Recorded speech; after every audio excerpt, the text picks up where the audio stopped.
Hi, my name is Chris Nelson, and welcome to our National Karate Online class. In this segment, we're going to work on how to do jab punch. So, National Karate is kind of an Americanized form of Taekwondo, Americanized karate, and we do a lot of kickboxing.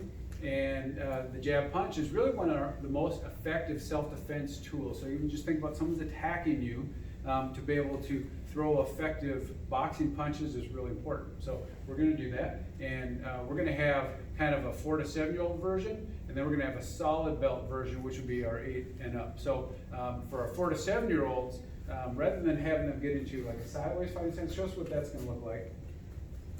Yeah, so we're just going to have the 4 to 7-year-olds kind of get their hands up so they're guarded, and from here we're going to do a jab punch. Let's do a slow motion. Go left, right. So there's a little bit of shoulder twist into it.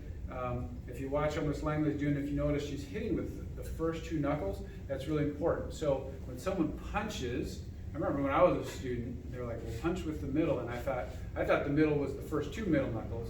But really, to have a straight wrist, you want it flat on top. You want to aim with the first 2 knuckles. This is particularly important if you're going to break a board or punch somebody in the chin. If you're hitting with the middle 2 or the end 2, it makes your wrist bend, and you can actually break your hand, and it doesn't hit as hard. So straight wrist, that's really important. Sometimes, can I have a pen there?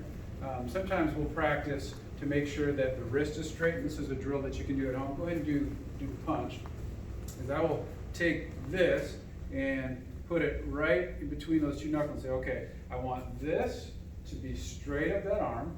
And again, if she's aiming with the wrong knuckles, if she was doing this, it's like, no, you're crooked, right? We got to get those 2 there, so it's flat on top. And if we turn this sideways, if her wrist was down too far, then it's like, well, there's a gap there, that shouldn't be. Or if her wrist was doing a ski jump, then we've got a gap in here. We don't want that. So it should be completely flat on top, and it should have these 2 knuckles as guard, and that's going to be both for the left hand jab and for the right hand. Okay, so that's what we're going to do for the 4 to 7-year-olds. In fact, for the tournament, that's going to be one of their techniques that they have to do jab punch.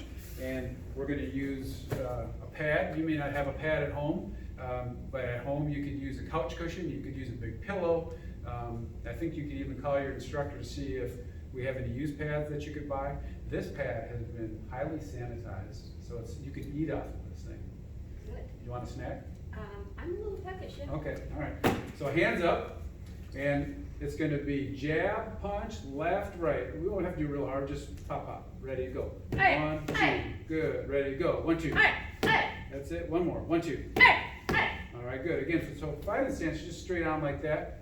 As we get older, so one of the things that confuses sometimes 4-year-olds, if we say fighting stance and you're kind of sideways and they get left, right mixed up. So sometimes they'll do this side and they'll have their hands backward. So it's just make sure, biggest thing that we want kids to understand is if someone's trying to hurt you, we gotta get the hands up, and then you just can start defending, right? As they get older, especially for adults, we want to be able to be in a fighting stance, and that's important. Go ahead and show what that looks like. So with the fighting stance, now we're not as open, and our groin isn't open. We're sideways, our vital areas are protected, and we want to be able to throw the jab punch from there. So let's do that one. So front hand goes in, pop, back hand, and there's more twist on that. So what we're looking for is that back heel twist around. So watch the way she does that. So jab punch, 1, 2, and then freeze. All right, so if you look, you can see the side of her heel in the mirror, from your line of sight. That's the perfect punch. All right, pull it back.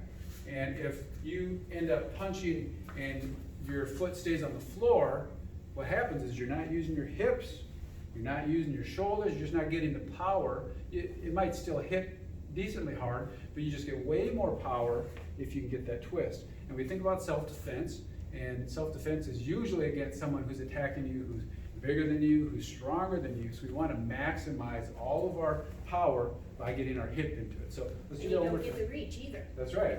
That's a really good point. Let's show them that. Okay. So we're here. So she punches and leaves her heel on the floor. So she's not hitting me. And I'm bigger than her. I can hit her. I can grab her. Right?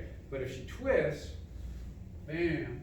See that? She gets an extra, 8 inches of her punch. That's super important. All right, so let's hit the pad with that. Our highly sanitized pad. All right, we're gonna do from the fighting stance. Go ahead, full fighting stance. Good job. And then jab punch. Pop, pop. 1, 2. Good. Again. 1, 2. One more. 1, 2. All right, good. Switch your stance. All right, see how she did that full before she switched? And then again, 1, 2. 1, 2. Again, 1, 2. One more time, 1, 2. All right, and Chubi. Cheerio. Young man. Okay, so go ahead and practice that. Again, find a pillow, get somebody to hold the pad. If you don't have somebody to hold for you, I mean, you could take a stack of pillows and put them on the couch or lean them against the wall and just work on that. But you could probably spend 5 minutes just working on the jab punch. And we're going to make some other videos that give you some workouts that we'll do with this as well. But that's it for now. Good luck practicing.